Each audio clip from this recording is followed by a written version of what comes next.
And welcome, good morning, good afternoon, or good evening, wherever you are in the world. My name's Chris Ewing. I'm the founding owner of Caledonian Braves, and I'm delighted to welcome everyone to the very first StreamYard beaming across the world. I think it's the very first time any club in the world has done this. The idea is to bring the owners together, spend 30 minutes together, just having a bit of fun, getting to know each other. First and foremost, let me introduce you to Alex, who's with us in the southwest of France, who will be the StreamYard technician. He's here to solve any problems that we may have. Well, hello everybody. It's quite a premiere, so I think it will be okay. It will be a nice moment together. So I will be at the background. You won't see me much. If you see me, it means we have technical problems because I'm just editing this show. And I hope you will have fun. And I let Chris introduce all the people and launch this Meet the Braves. I should say as well, this is Alex's idea, okay? Alex is here. Yeah, okay. So you know who to complain. So anyway, it was Alex's idea. Listen, so Julie, a lot of you guys know Julie. She's worked with me for a number of years, based in the Paris office. You'll probably know Julie because she's the one for the most part that sends you guys emails. Hi guys, yeah, I'm very excited to see you all today and to see that we already have quite a lot of people following on YouTube. So today I will try to report you during the call when we have few questions arriving on Discord and the YouTube Live. Thanks, Chris. Very also privileged to introduce lead investor and friend Mutaba, joining us from New York. Would that be correct to say? Yeah, I just got back from Tokyo. I'm really excited to be on here. Obviously, this has been a process that, everyone on this call has been a big part of. So really, really excited to speak with everyone. From New York to sunny or overcast, I think it is today, California, Maya. Yeah, I'm Maya. I'm a new owner. I'm just excited to be here and get involved in any way that I can. Yeah. From Los Angeles, Santa Monica, yeah? Yep. From Los Angeles, Ocean Park, if anyone knows where that is, right next to the beach. I think like 5 blocks. So making me jealous. Yeah. We go back to New York. Kevin? Yep, good afternoon. It's great to see everybody, some familiar faces and some new faces, but it's a real privilege to be on here. Grateful to be here with everybody, and just really excited for what this club and what Chris are doing, and looking forward to what happens next. Brilliant. Okay, and from New York, we jump over to Boston. Isaiah? Hi, everyone. My name is Isaiah Covington. Here living in Boston right now. Very happy to be here with you all and happy to chat and get to know everyone. Go Braves. Brilliant, mate. And we'll go back over to Los Angeles again, this time to speak with Jonathan. Hi, everyone. So excited to be here and just super pumped on everything Chris is doing, and I'm very excited on where the future of the Braves is going. Brilliant. And then we'll go from Los Angeles to the suburbs of Glasgow, a place called South Nits Hill, just in the outskirts of Glasgow, to speak with the one and only Ricky Waddle. Yeah, you can look South Nits Hill up on the map. You'll find that it's pretty much as glamorous as New York, as hot as Los Angeles, California. But yeah, I'm happy to be here. I'm looking forward to hear your chat, that's for sure. Brilliant. Thanks, Ricky. I think before, obviously, we give Ricky the opportunity to maybe speak a little bit about the team, the season and what's ahead. But just before we do that, I think one of the, it'd be interesting to maybe, learn a little bit more about the owners that are on the call. So, for example, Isaiah works with the Boston Celtics and NBA strength and conditioning coach. I don't know if you want to maybe explain just a little bit what you do, Isaiah, at the Boston Celtics, just quickly. Yeah, for sure. Yeah. So as Chris mentioned, condition coach and work within our health and performance department, providing strength training, conditioning, sports science to our athletes. Been here with the team. This is my 4th season with the team. Prior to this opportunity, I was with the Warriors, where I connected with Mutaba. So spent 2.5 years there, and then prior to that with Indiana Pacers. So been in the NBA space for about 7 years now. And like I said, focusing on that strength and conditioning, sports science to our athletes, and doing our best to keep these guys durable and fit for the NBA seasons. Brilliant, mate. So I guess with you and the ownership group, there's no excuse for the Braves not being 100% fit next season. I guess, you know, I've seen some of the basketball when I used to go to college and university. I've seen the basketball guys doing pre-season suicides, is it called? Just running back and forth. You know, never seen training like that. I never wanted to get near a basketball court in my life after just watching those guys. You know. Just quickly, we're keeping the theme of basketball. Head over to Mutaba, just lead investor. Mutaba done fantastic well for us because he put together an ownership group. Mutaba, you want to just maybe speak about that quickly? Yeah, thank you for the intro, Chris. So my name is Mutaba Al-Gouda. So I spent the previous 5 years with the Golden State Warriors front office.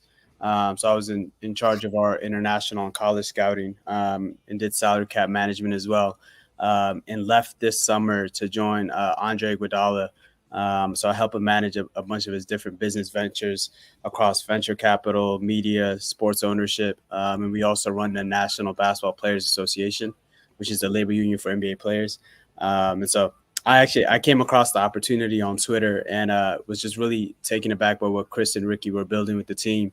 Got on the call, got a chance to meet with them, and was able to put together a group of 20 like-minded, you know, professional athletes, sports executives that really, you know, just saw a lot of potential and opportunity. And so to be on this call with all of you guys is really humbling, really exciting. And so, yeah, go Braves. Brilliant. Okay, and then we'll keep in the sports team, I guess, Kevin, just if you could maybe say a little bit about what you do professionally. Yeah, I work in the New York Giants front office. I'm a senior vice president of football operations and strategy. Most of my time is spent moving from cap and contracts to player personnel to some of our data and system development programmers and managing them and making sure they have what they need to support our coaches and scouts and basically our entire ecosystem that is our football operation. So again, our coaches and scouts have everything they need. Brilliant. Excellent. Really, really interesting. I still haven't been to an NFL game actually. When I lived in New York, I was trying to get tickets for a Giants game. I was always a Giants fan more than a Jets fan, just quite simply because Rangers is my football team in Glasgow, and obviously Giants are blue and the Jets are green, so I always had a soft spot for the Giants. So I need to get to a Giants game at some point soon. We'll have to fix that. Yeah, buddy. Maya, do you want to come in? Yeah, so I don't actually work in the field of sports. In college, I did do sports nutrition. So kind of originally in life, I wanted to go into the field of sports and doing that. But then graduated and everything pivoted. Decided I didn't want to do that. So now I work as a software engineer. I work for an insurance company. It's not that glamorous, but I'm definitely still younger. So always looking for new opportunities, just interesting things I can do. Yeah, I saw this opportunity and thought seemed super interesting, something I always wanted to do, and now it's available to me. I can be a part owner of a football club. So yeah. Right. And you're looking to come to Glasgow or Scotland next year, maybe, to do your Yes. master's as well? Yeah, I'm applying to grad school for next year. So I'm going to apply to University of Glasgow and University of Edinburgh, and hopefully get into them. And University of yeah, Glasgow. so Good, brilliant. So yeah. hope to see you at Alliance Park next season. That'd be brilliant. Yes. Jonathan, last but not least, buddy, you want to just explain to everyone what you do? Because I think it's really interesting. We obviously had a chat yesterday about music, so you want to just come in? Yeah, I'm Jonathan King. I'm an artist manager at Shelter Music Group, where we help guide the careers of artists at all stages of their career. Some of our clients range from Fleetwood Mac to ZZ Top, Godsmack. It's kind of the established stuff. And then we also have a lot of the younger up-and-coming bands like Dance Gavin Dance, Austin Mead, Honey Revenge. There's a lot of artists on our roster that we help guide, kind of overseeing everything from touring, marketing, publicity, and just everyday, day-to-day stuff for them. Brilliant. Really, really interesting. So I was joking. I was half joking with you yesterday, saying we need to get Johnny Depp.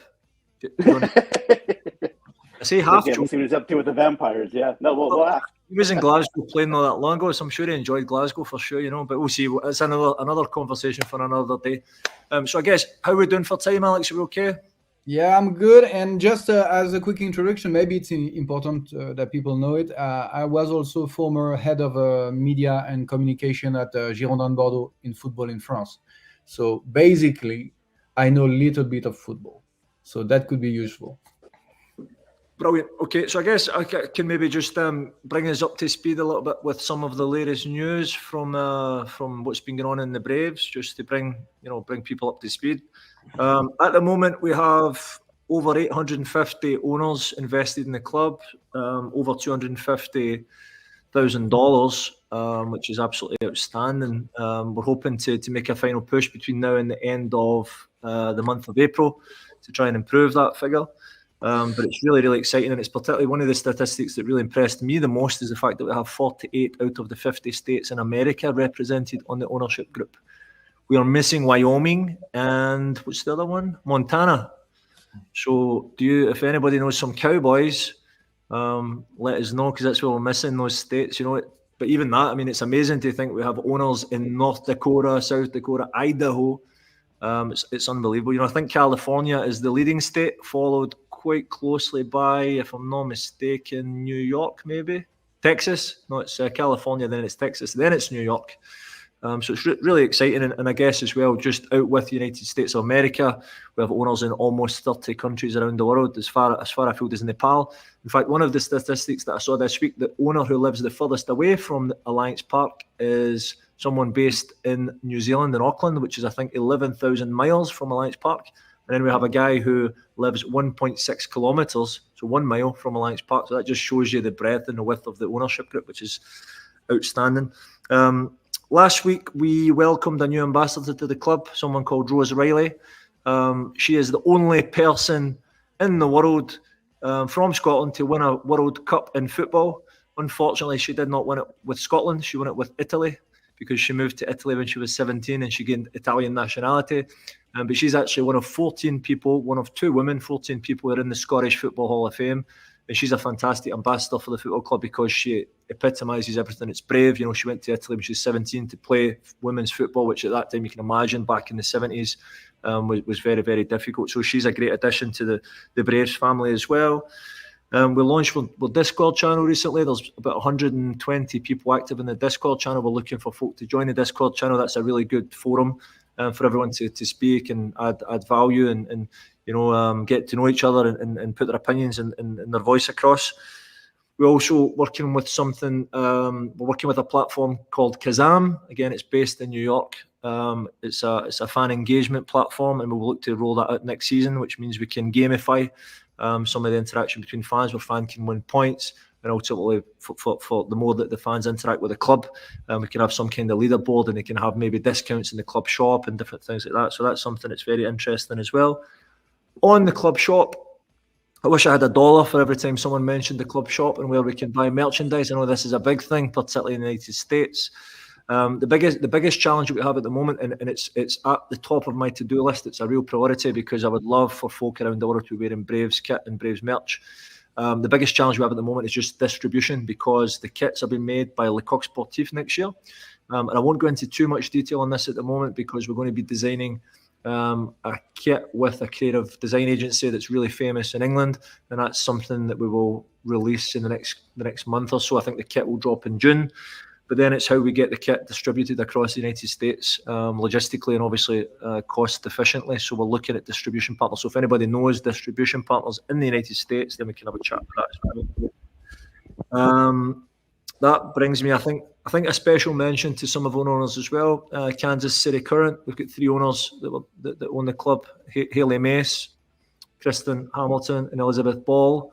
They participated in a very important game at the weekend, the first of its kind for women's football, where they played in the new stadium of Kansas City Current. They won 5-4 against, I believe it was, and that was the first of its kind for women's football, where they played in a women's only specific arena. So that was fantastic. I think a special mention to those guys.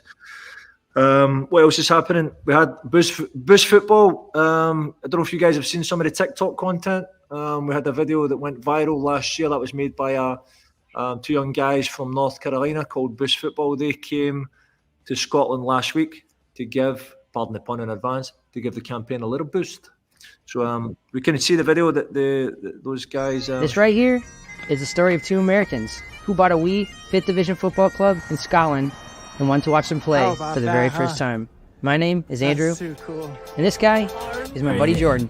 We arrived in Glasgow, Scotland during what we were told was particularly good weather, picked up our car, and got on the road. I'm driving on the left side of the road, scared out of my mind. We were told the first 2 stops of our trip had to be at these 2 clubs that were kind of a big deal, so we looked at this club, and then we looked at this club, but whatever, not the clubs we bought. An hour or so drive later, we found ourselves in the Highlands. Who the heck is that guy? Spirits were high as we headed back into Glasgow for dinner that night because tomorrow was match day. Today's match was an away fixture, so we were off to Edinburgh. Is that how you say it? Edinburgh. glad to go to Edinburgh. Pretty straightforward. Hop on the M8, takes about an hour or so. Upon arriving in Edinburgh, we found a nice little coffee shop for coffees and food. Then we're out to the match.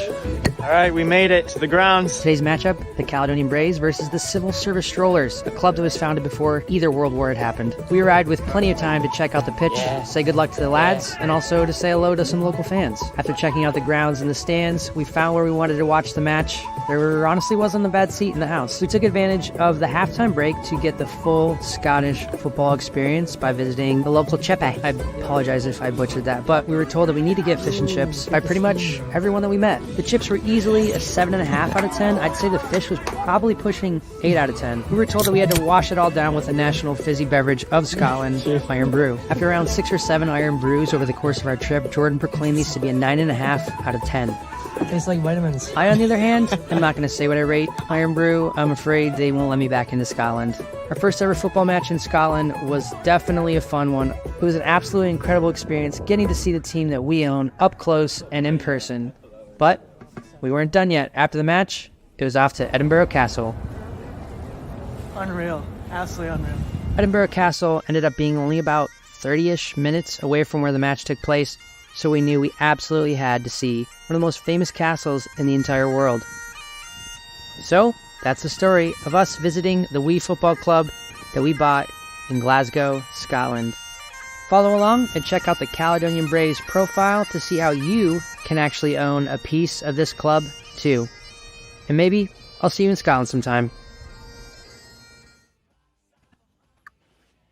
So that was you guys have probably hopefully seen that one. You know, that was a video that went viral. Actually made the newspapers in Scotland. So we brought those guys back. They were in Scotland a couple of weeks ago. They came up with a whole host of new videos, and you guys are going to be lucky or unfortunate, I'm not sure, depending on how you rate the video, but to see an avant-première. Let's watch it. Yeah. This is the day in the life of a founder of a wee professional football club in Scotland. After getting dressed up for the day, I take a wee walk down to the loch for a quick cleanse where I wash my face and get ready for the day. Then, I'm off for my morning walk. I like to ponder about the good old days when the refs let the boys get stuck in, when football boots were black and white, and we played a 4-4-2. My walk usually ends with a check-in on my Highland cattle. Here, this is Angus. He's my favourite. Okay, pause right there. I'm just joking with you. A day in the life is usually way more stressful than that. From managing budgets, staff and pushing for promotion, owning a football club is a lot of work. And I can't do it alone. I need your help. We're pushing for promotion by attempting to double player salaries through the funds we raise in our crowd-funded ownership campaign. So join the team, own a piece of the club, and maybe, just maybe, I'll even let you wear my kilt. This is the day in the... Sorry. Just maybe. So that was so those obviously those videos are getting ready to go, and we'll put them in a content plan and push them out over the next 5 to 6 weeks before the end of the campaign. So there you go. What do you guys think of that? Any thoughts? Like it? Any excuse for me to get a kilt on, and I'm down, man. You know, I used to be a little bit shy wearing a kilt, but then I started wearing it, and the more you wear it, then it becomes quite addictive. You know, so. That's one of the things when you guys come to Scotland, we'll make sure that you get a kilt. We'll actually probably try and get a Caledonian Braves tartan for you, okay? That's a promise. I'll work on that for you. All right, guys. So I guess moving on, give Ricky the floor. Ricky, if you want to just maybe run us through just your thoughts on the first team this season. Just you know what you think. Obviously, the end of the season's almost upon us. Just general thoughts about what's been going on and how we're looking towards next season. Yeah, thanks, Chris. Well, if we take it back to the very start of the season, I'll give you the longer story rather than the short one. I think obviously we lost a fair number of players in the summer due to various different reasons, but just probably the evolution of the club and wasn't quite where it probably could have been at that particular point, or where it is now, to be honest with you, which is amazing. And it's amazing for me to see everybody involved. It truly is amazing on that front.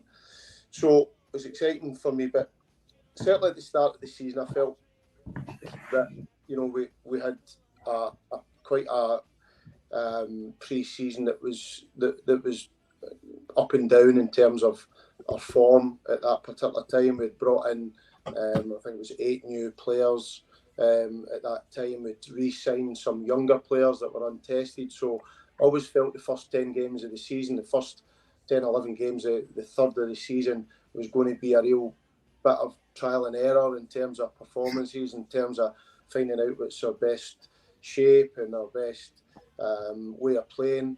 And it turned out to be that. And just to put it into context, like I think we only really had 10 days preparation due to the fact that pre-season came around really quickly, etc.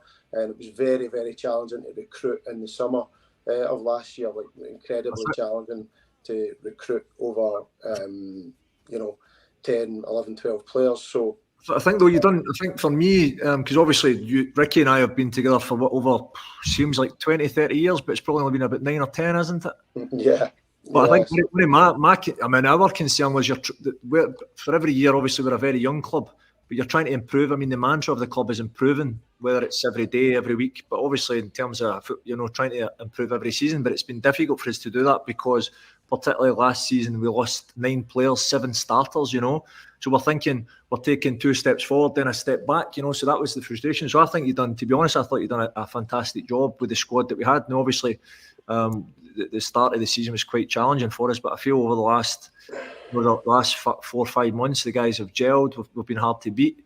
And we've, you probably agree, there's not really much in the league at all this season. No. Maybe 1 or 2 teams who have a far higher budget than us. There's, we're just lacking a wee bit of consistency. Would you think that's fair? Yeah, I think that would be fair, Chris, definitely. And I think it was going to be. I tell you what, I've probably learned most of all about myself and different ways of coaching and managing things this season that I've learned in the past. Certainly when the Braves just first kicked off, that was an incredible learning curve because that was like starting from point zero. But this year's been at, when I reflect on it, it's not over yet this season, but when I reflect on it, it's been a real big challenge, and a challenge that I feel that we should be proud of. I mean, let's not be kidded here. It's about winning games and about winning leagues, and it's about getting promoted. But in terms of progression and where we're at the moment, I think we've progressed a fair bit since that first third of the season. And I think the biggest if you like, bit of progress for us is the fact that we're able to sign 3 players. Usually every season we're starting afresh. Signing obviously Bernie, who's been brilliant for us this season, coming in from America as well. John Guthrie, captain, and obviously Big Greg. Signing those 3 players is great. What do you think would be then? Short answer on what's the objectives for next season? What do you think we can achieve realistically next year? I think if we can get the players over the line that we want to, and I can recruit the ones from other teams, I think there's absolutely no reason at all that we can go make a challenge for the league. Like you mentioned earlier on, there's nothing in the league. I think teams are very even, but we want to use this season as a learning curve, but put that learning curve into practice for next year to turn that learning curve into positive results. So how many years before we win the Champions League? I think it's well. I mean, it's obviously I've said, and I think Ricky would agree with us. It's been ambitious, but it's also been intelligent with your ambition, isn't it? You see so many clubs putting so much money into it. Before you know it, the bubble's bursting. And what do you do? So I think it's been intelligent. But this is where I think having this ownership group, having people like Isaiah who can maybe obviously have the experience, professional experience within basketball. Right? I mean, for us, Caledonian Braves, Division 5 Scotland, to even talk about Boston Celtic, in fact, kind enough to send this through. Brilliant, you know. So, and if we can get some experience from people like yourself as well, Kevin, you know, in the New York Giants, because Ricky and I were always talking about culture, creating a culture around the club, and putting things in place now so that there's some kind of sustainability over the next 3, 4, 5 years. So I think it's about being intelligent. Obviously, the money that comes in from the WeFunder campaign, every single dollar of that, or penny or pound, whatever you want to call it, will go back into the club. But I don't think it's as easy as saying it'll all go into just getting more players, better players, all of that. You know, I think we respect the players that we have. I think they can do a really good job for us next season. And I think if we can add a bit more experience, maybe we'd be in quite a good place next year. Would you agree with that, Ricky? Yeah, no, 100%. I think if you look at the successful teams and teams that are sustainably successful, it's not just they don't necessarily need to pay the biggest player salaries. They have the best structure behind the scenes, so that's on the park and specifically off the park. So the best recruitment, the best analytics, the best kind of structure, the best way they run their board and communicate right the way through the different departments. So I think any finances that come in is important. It's not just directed purely towards players and getting a better calibre of player in, because we have a good calibre of player. They're certainly in the development phase of their in their own careers, and I think we need to use money that comes in to bring in players that are, you know, tried and tested at the level and still have ambition. But certainly the areas out with the park, the structure of the club, is an area that I think is vitally important that we invest in. Dare I say it, Ricky, that we have the best coach in the league? Dare I say it? We have the That's best. not for me, Certainly, we have the best ownership group. I would suggest in British football, not even Scottish football. I would go as far as saying it's the most interesting, diverse, and exciting ownership group that we have in UK football. And also, I would go as far as saying that we have the best football strips, and we will have them when we launch in June. We're going to have cracking strips to show guys. Just a last question from me, Ricky. Just in terms of, obviously, we've been working on this WeFunder thing for quite a long time, trying to bring this community together.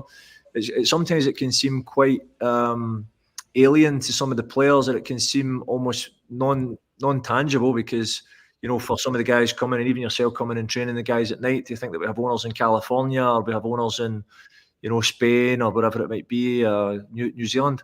How does that feel, and does that give you and the boys a bit of an incentive and a bit of extra added motivation going into games? No, I think it does without question. Sometimes I need to pinch myself. Obviously, I'm a little bit closer to it than the players, but we do remind them how different the club is in comparison to any other club. You know, I know clubs have got, you know, 130, 140 years on us, but it has to be said to the players, and a reminder to the staff as well, that, you know, we feel we're doing things in a different way, a modern way, and it can only bode well for the future. And it is difficult because sometimes the boys they're semi-professional players, they're part-time professionals, so they have other lives out with playing football. We try and streamline that as soon as they walk through the doors into the building, but so you get caught up in the weekly grind, which is all about the Saturday game, etc. But as you know, we do need to think about. And one thing I've been speaking about recently is our short history and how special that's been. I mean, Chris was joking there about myself as the coach, but, you know, like, it's probably my job absolutely unique. Absolutely unique. You have the best. You have the best. I think we're all in agreement. You have the absolute best job in Scotland. Not even Scottish football, just Scotland. We'll find out. We're all in agreement with that. Years, we're in agreement with that. The job's been unique. Working with yourself, Chris, that's for sure. Never a dull moment. Never a dull moment, guys. There's not. But certainly starting from, you know, French roots, you know, as part of the Sport Academy, progressing into our own team, and all the difficulties that we came across. I think it's always worthwhile reminding the players and the young group of players that we've got where we've been and where we want to go, and how the next part of our story is going to get put together. 100%, guys. Just because I'm conscious of timing, you know, Ricky and I can talk football all day, so it's maybe no great for a short program. Does any of the owners have any questions for Ricky? Just I know we had a couple in Discord, maybe in YouTube as well. I know people watching on YouTube, but just within the room here, is any questions or thoughts for Ricky?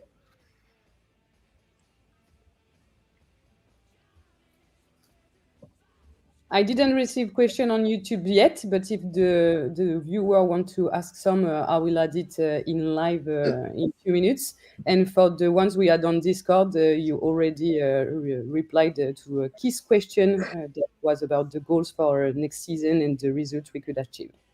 Anyway, there is a small question and answer at the end, Chris, so we can come back to the question if they are for Ricky later on. Oh, good. I think now it's the time to chit chat with the owners. Okay, guys. So I guess first and foremost for me, what always surprises me is just how people actually find out about the Braves and what actually inspires them to actually get involved. Probably a shout out to the latest owner. We had someone from Tennessee just invested $1,000 in the club this afternoon. And it's crazy because every time someone invests in the club, I have an email. So, like to yourself, Kevin, how did you hear about the club and what made you invest in the club? I think the story is a lot like what was already mentioned. It was somehow I stumbled across the Braves online, did a bit of a deep dive down the rabbit hole, got more fascinated almost immediately. I mean, the early content and what was being offered by the Braves relative to the size and how young a club it was just pretty fascinating. You don't see that very often. And it just seemed from the very beginning, the growth potential of the club was again, it was just obvious. And it's a credit to you. It's credit to Ricky. And I mean, it's everything about the club for as young as it is seems so much more mature than it ought to be and well curated and there's a spirit to it that is just it's undeniable. So it was easy for me to want to be involved in it. And my initial involvement was because I have a young son who's a growing soccer fan player, and it was something we could do together. He's got his ownership certificate on his wall and he's so proud of it, and he gets to tell his classmates that he owns a Peaceville Wee Scottish Football Club, and that gives him a unique set of bragging rights in Manhattan. Not many 8-year-olds can say that. And now it's something we do. We listen to the games online and we follow as best we can. And he's a fan and I'm a fan, and he's an owner and I'm an owner, and we're thrilled about it. So it's so great. Yeah, listen, totally. I love that. And in fact, I think it's great that so many owners have actually mentioned that they do it also for their kids. It gives them that kind of that opportunity, father-son, mother-son, or father-daughter, mother-daughter, to be involved in something. And I think probably a special shout at this time for some of the media guys that work at the Braves as well, Callum and Adam in particular, who do the live stream and the commentary, So I think that's so important for us to create content, to bring the club into your homes. What about yourself, Jonathan? Why did you feel that you wanted to get involved in the Braves? All throughout my career, I've kind of worked with artists who are, on the underground, making their way up. And this is the ultimate, champion of an underdog and taking him to the top kind of situation. What you guys are doing with just the WeFunder and the way you involve all the owners, like this is a dream come true for a lot of people to be involved in the sport like this. And there's just the sky's the limit, I think, with what you guys are doing. Appreciate it. I mean, I think one of the things for me is to have this idea is one thing, but then to actually see it happening, and this is proof because we have people, it's a small section of the ownership group, but just the amount of responsibility that I now feel is like, crazy. It's one thing when you own a football club on your own, but when you own a football club with 850 people, but that's also really exciting. It really, I love that. And it's a real buzz, and I think owning a football club should be fun. It's like, excuse me, Maya, but we're not selling insurance. It should be like, it should be really something that we can really all have fun, and do. And I say that jokingly, of course, Maya. You have been to Scotland, Maya? Are you planning? Is that one of the reasons why you invested in the club? Do you think? Yeah, I actually had the opportunity to go to Edinburgh and then Glasgow last year with my brother. And we. What did you like best, Edinburgh or Glasgow? It's hard to say. They were different. I'll say Glasgow. Hey. But yeah, and I also got to go to 2 Premier League games with my brother. And I think coming out of that trip, I decided I wanted to move to Scotland. And then one day when I'm old and rich, I wanted to own a football club. And then I think I saw a video on TikTok and was like, that was something I thought that wouldn't really be feasible until I was a lot older. And then it just came up, and it was something that why not? Like, I have this opportunity in front of me. So I decided to invest, and super excited that something I thought was so far in the future and probably wouldn't ever happen, this opportunity was kind of just placed in front of me. Yeah, it's amazing, and I think that's the whole thing. I mean, when I had this idea, I wanted to literally, honestly, share the club with everyone. You know, I mean, obviously, I feel very privileged that I own a football club and I created it, and it's great. But the real buzz for me has been able to do this and share it with folk from around the world, and actually make some friends along the way. I know that sounds really cheesy, but it's so important to me, and it's really genuine. I say that, and I thought, like, if we can sell it for shares for $100. It makes it a price point quite accessible, and it's to flip the narrative that you don't have to be a millionaire, you don't have to be Ryan Reynolds or Matthew McConaughey to own a soccer club. You know, you can be literally anyone, you know, and just share the vision. Mutaba, you came to Scotland a few months ago. We had a couple of good nights out. What was your thoughts on that? Did you obviously enjoyed yourself, I think, in Glasgow? Yeah, it was my first time in Glasgow. I really enjoyed it. I think the community is really welcoming. Got a chance to experience a match day was a thrill that you can only get by being there. But I think also the biggest takeaway that I had was I saw the community reception to what the organization was building, and even getting a chance to meet the players and just speaking with them, because I think, like Chris alluded to earlier, it's hard to get a tangible feeling of having a global and diverse ownership group until the guys get a chance to meet one of the owners. So for me, I mean, it's definitely an experience I would recommend to everybody else in the ownership group to get out there and spend a weekend in Scotland and get a chance to experience a match.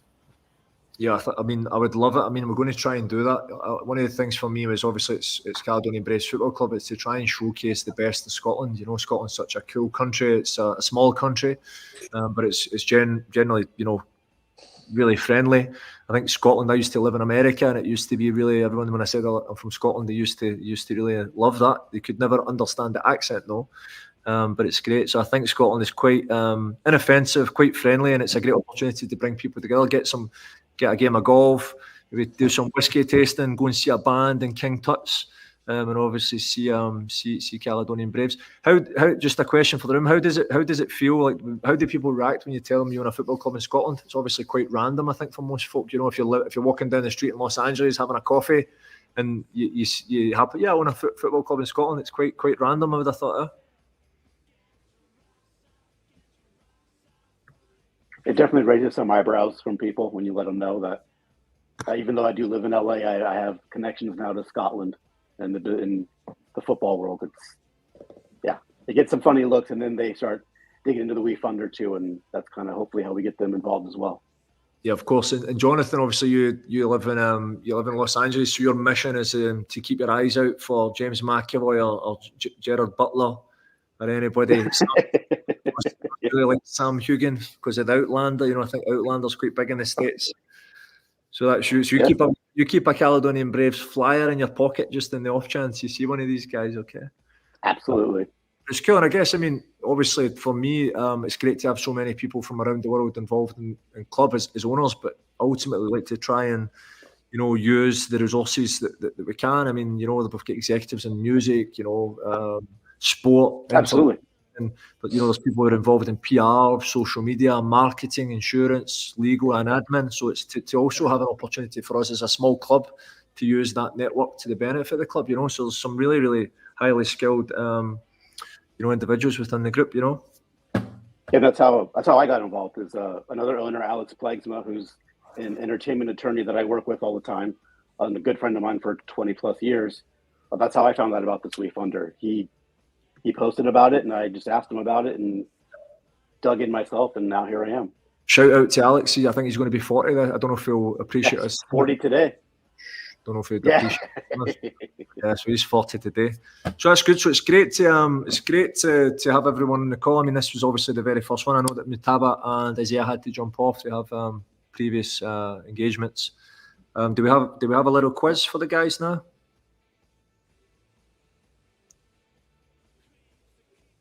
Alex? Yes, we can launch the quiz, and then I will have 2 questions that I received from some of our owners. Okay, we can go to the questions. it's a lot of talking, so we thought a few questions to remember a few figures that are important to the club could be a good option and funny for the people who are watching. I would just make a small stop as well because I am a owner as well of the Caledonian Braves, and I've been in the professional football, and I quit professional football because I think it was dusty and actually very old, the old way of thinking, and the way I think the Braves and Chris are thinking football is modern football, is changing and disruptive football organization, connection with the people, and that's why I believe in the project, and that's why I would encourage anyone to do it. And people around me, when I tell them, they don't believe it. Actually, they have to watch it. So sorry for this small interruption, Chris, but I wanted to say it as well because I think it's important. Yeah, no, listen, it's good. And I think for me personally, I mean, I know we mentioned it's all about football and it's about the ownership, but you came, I met you in Paris through my wife. We had a coffee together. You said, I can't do anything at the moment, Chris. I need to come and see Glasgow. I need to see the club. And to be fair to you, you came to Glasgow and I would consider you to be a friend now. Do you know what I mean?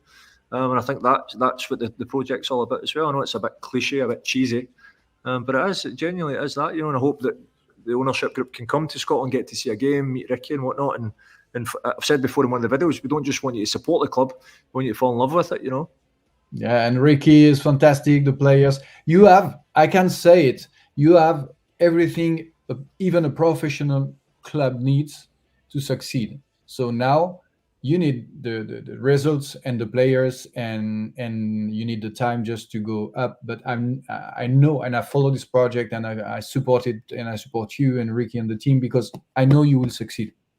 There is no other option. Yeah, no, we'll be good. We've done well to get to where we are in such a short space of time, and we can only, I think, having so many owners who support the club, we can only, hopefully, that can only be an accelerator to what we're trying to achieve. Yeah. Then let's go to the questions. Julie, maybe you want to launch them? Yes, I received the question or the quiz.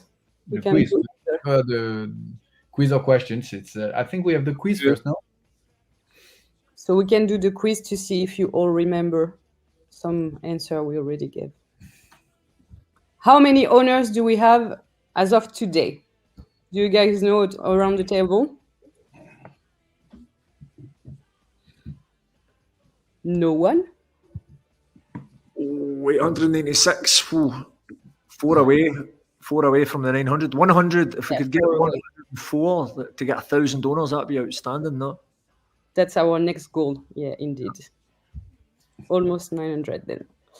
The second question was, if you can show it, Alex, please. That one? Yes. How many views did we get with the video that we played before in the call with the Boost owners coming to visit Scotland? Jonathan, do you remember? No. This is wrong. It's not 1.4 million. It's 1.4 million and one because we actually watched it again since today. Indeed. The technical team have to get that correct. Great result, though. Yay. Right. Next question. How many people do we have following us on the social media? You have to think about Twitter, Instagram, and TikTok. How many? How much would you say? How many? Sorry. No. Wrong question, Alex. Oh, sorry. How many followers we have on social media? Followers. That one. Oh, you've gave away the answer, man. There you go. This is why we have a pilot. This is what happens. The next one will be better. Yeah. So 20K. It's quite a mess. I have so many different, We'll substitute him in for someone else. It's a premiere, so you will excuse us. We'll make it much interactive and better the next. Well, one. mate, it's good. Yeah, okay. You do 20K is good though, and the objective indeed is to try to increase this number weeks after weeks when we get more owners, so you can spread the word to your friends to follow Caledonian Braves on all social media. And if you don't follow us on all social yet, please, after the call, just go on the social and click the button.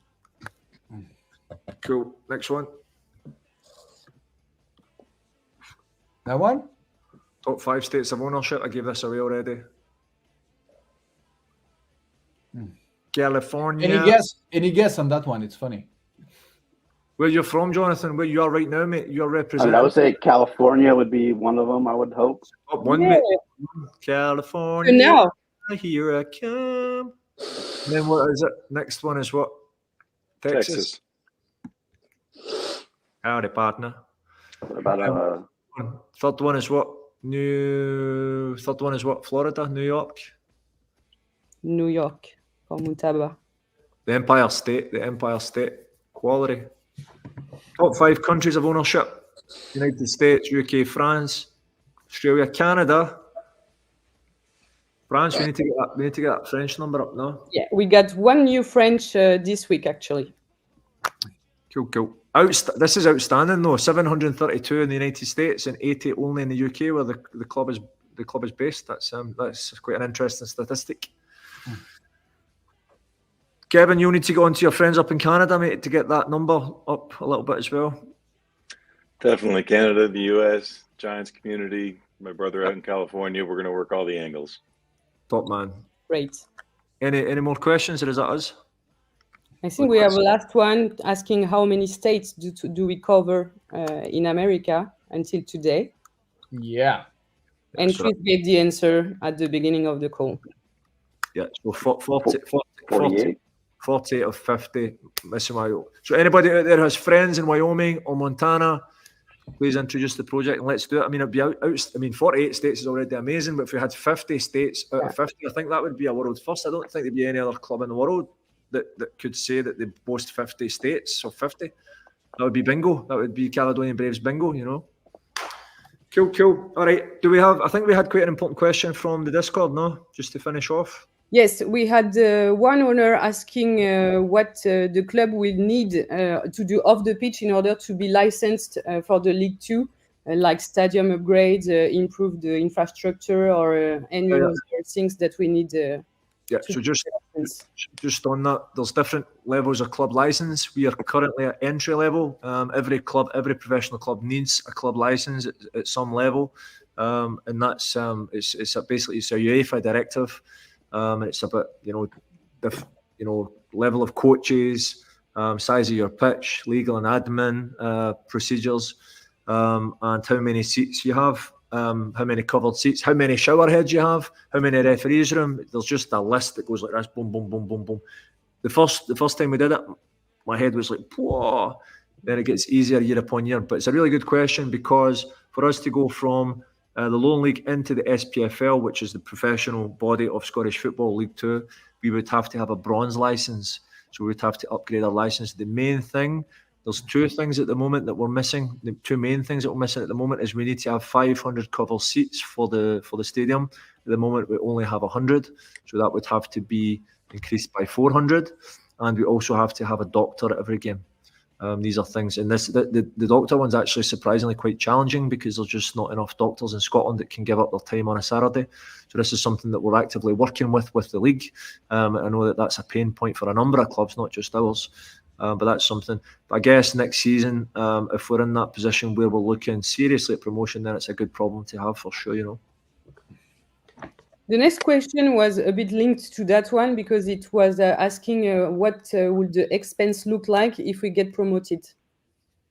Well, again, that really just depends on how much it's going to cost to improve the ground. Really, that would be the main expense. But if we did get promoted, there would be a cash prize from the SPFL that would cover that, you know. So again, and as the club becomes more and more successful, which is obviously the aim, then we start obviously growing the community, and more importantly, we can start to leverage sponsorship, because sponsors want to be aligned with successful teams. So sometimes I feel that the best way that we can actually serve our own community, whether it's a local community or whether it's the ownership group, is by winning games of football. And that's something that will be top of the agenda next season. It's all very good and well to talk about how well we're doing, about social media, content, diverse ownership group, all of that's fantastic. But at the end of the day, it's a football business. You know, we need to be winning games of football next year. And I think what that does now with the ownership group that we have, is there's a whole new level of accountability. Before there was this ownership group, it was myself and Ricky. Obviously I do my best, Ricky does his best, but now that we'll have this ownership group where people are putting in their own money and their own time and effort to help and grow the club, then there's different stakes in the game, so that excites me, to be honest, and that's what it should be. It's football at the end of the day, and we all want to win games of football. Not only do we want to win games of football, we want to do it the right way, and we have a great opportunity to do that, and I think Ricky's the man. In fact, no, I don't think he's the man. I know he's the man to help us do that.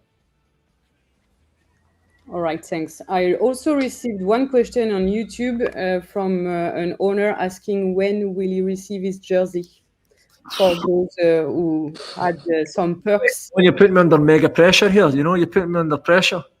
The jersey, listen, I know first and foremost, you guys have been extremely patient, and I thank you for that, because I know there's a load of people waiting on the perks, particularly the jerseys. I think the best thing is that we wait for the new jersey to come out with Le Coq Sportif, and as I said, in between times, in the next maybe 4 or 5 weeks, then we can really partner with a distribution partner in the United States. I haven't spoke too much about it today, but we're going to be in partnership with Classic Football Kits, which is a huge company down in England. They're looking to venture into the United States.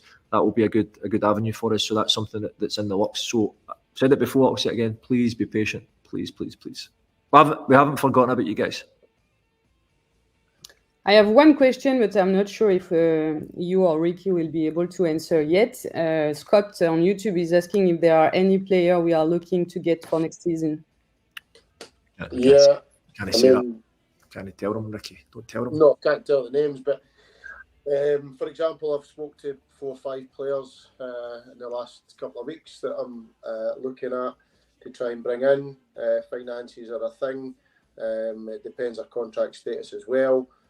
So some I need to wait until their contract finishes in the summer, depending on the date on that. But yeah, there'll be new players that are coming in.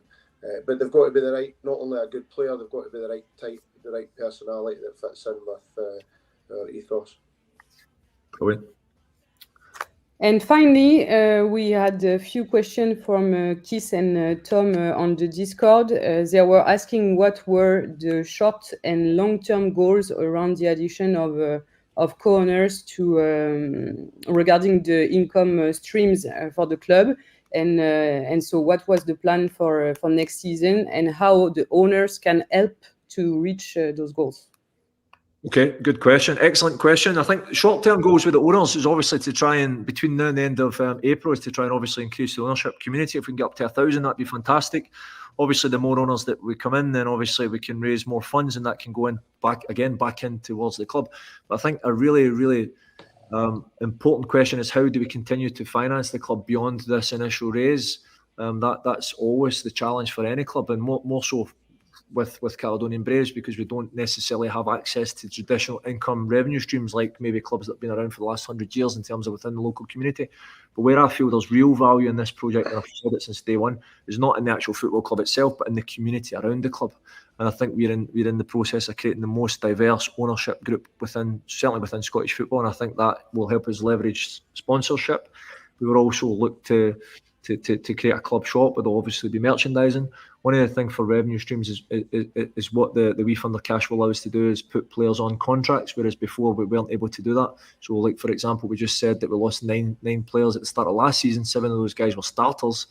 If we were able to commit to those players with a better salary and with a more solid contract, if you like, a real professional contract, then we could essentially, if that came to it, we could expect to receive money for those players. So that in itself could be a business model. Certainly, we don't see ourselves as being a selling club, but the reality is, if we're able to bring in players and keep them on contracts, and if they were to go to a professional club in Scotland or abroad, then we could look to generate income from that. So these are all revenue streams that are available to the club. One of the things that I would like to put to the ownership group at one point in the future is if we create a membership scheme similar to what we see in Germany with the socios. So you actually pay a monthly or a yearly fee to be part of the community, or not to be part of the community, but to at least have certain perks and certain benefits. But anything regarding membership fees will be a group decision. That will not be me that makes that decision. That will be put to you guys. And I guess ultimately, to answer your question, you should be answering that question for me. because you guys are owners, you know. So you should be saying, this is what I think. This is what I think we should do. Chris, let's do this, and we should discuss this as a group. I'm here to drive it. I'm here to lead it if I can, but it is as much your club as it is mine. So ask yourself that question and get the answers in as soon as you can. Good. Happy with that? Yes, I think so. I have a last point on. I have one question on YouTube that is more for Ricky. Yeah, there's a good question, I think. Asking if we are interested in bringing in players from overseas or just focusing on Scotland or Britain player for now. Well, the answer to the question is quite a simple one. Yes, I think players from overseas as certainly types of players that I really enjoy working with. They give different challenges and their background, etc. And also sometimes they can be more hungry for success rather than homegrown players. But obviously there's a balance there to have. What can stop that is potential visa issues with Brexit, things like that. But it depends on circumstances. Bernie White's a good example of that. He's got a British passport. He's got an American passport, and he's one with huge potential. He's only 22, going on 23. So to answer the question simply is we want players that show the right personality and characteristics and quality, regardless of where they're from in the world, as long as it can be done contractually and through the visa system. Then I think as well. Yeah, I think as well, Ricky. Sorry, just to come in. I think obviously bearing in mind where the Caledonian Braves came from, it came from Edusport Academy, which was a private football academy bringing in young French players, and we'd get a lot of success from that, you know. So we like to continue to look at those options. And again, one of the emerging markets where we see is similar to what Ricky just said, is Bernie White, who's been brilliant for us. He has a UK passport. He was born in Liverpool, but he went to college in the United States. He played in Texas for a club called Lone Star, and then he went to Amherst University in New York. He's been brilliant for us. There's no other Lowland League club or any other club in Scotland looking at that market, you know. So if we can get players who are coming out of NCAA, played Division 1, Division 2, coming to the end of their studies, they have their bachelor degree in their back pocket, they're looking for an experience abroad, coming to Scotland for a year. We think that that's a real emerging market for us, you know, because it's the right mindset, young, hungry. They also value education. That's something that's in the DNA of the club as well. It's sport and education and travel. That's you know, that's what Edusport Academy was all about initially. So we're keen to look at that. And again, if anyone out there is involved in soccer, maybe, you know, as a scout or can help identify players, then that would be, you know, much appreciated. Again, this club is yours, and the success of the club really depends on every one of you guys watching this, spreading the word, telling your friends, and getting as many people involved as possible. Not just as owners, but also with the different skill sets that you can offer the club. I know we have to be careful with the timing, but I have a very last question on YouTube. And if other owners want to send more, you can send me even by email later, and we can send a communication to treat all other questions. We wouldn't have treats during this call. But Mendy is asking, are we able to increase the investment, and what would be the cutoff date if so? To be honest with you, I think the short answer to that would be yes. I'm not exactly sure of the mechanics behind that, the mechanisms behind that. Maybe we can send an email to WeFunder, the support. But certainly, yeah, if you wanted to increase your investment, that'd be more than welcome. So leave it with us, and we can send an email to WeFunder. Would ask that you maybe do the same to the support. Just, I saw a quick question there. Jordan Presley, he's one of the guys from Boost Football. He was asking us to sign the Scottish Paul Mullen. So you think we should send a transfer request to Wrexham and get Paul Mullen? Do you think he would like to play in Glasgow? Yeah, you know Paul Mullen, Ricky? Yeah, he's the English Ross McNeil, something like that. No, is that another? Yeah. He pays wages. The guys that come to play with the Braves come because they love the club and they love the culture, and that has to be factored into any negotiations contractually, surely, no? Yeah. Cool. All good. Any more questions then? Are we good with that? Anyone else get any final words, closing words? I know it was supposed to be half an hour. It's now been 1 hour. So we need to get better with the timing, I guess. No more question on Discord or YouTube for now. No, maybe we can ask a question. It's a premiere, so please don't hesitate to leave comments on what you would expect from that kind of meetings, and comments about what was not good. Well, it was good as well. It's good. It's always good to hear that. But what was missing or things we should adapt. It's always good to try to get better every time. It's like football. Yeah, and I think as well, just on that, I'd like to thank everyone who made themselves available to be on the call. Kevin, Jonathan, Azia, Maya, Mutaba, obviously Ricky, yourself, Alex, for making this happen, and Julia, as always. It's brilliant to see things coming together. Special thanks also to everyone who's watching on YouTube, whether it's live just now or playback. And also, if anyone would like to be involved in this, because this is something I think that we're going to try and do more regularly, if you feel that you'd like to actually be involved, because obviously we're limited to how many people can speak, but if you'd like to be involved in this, then you can get in touch as well, and we'll try and get you on the next one of the upcoming episodes. Okay? Yes. Guys, thanks very much.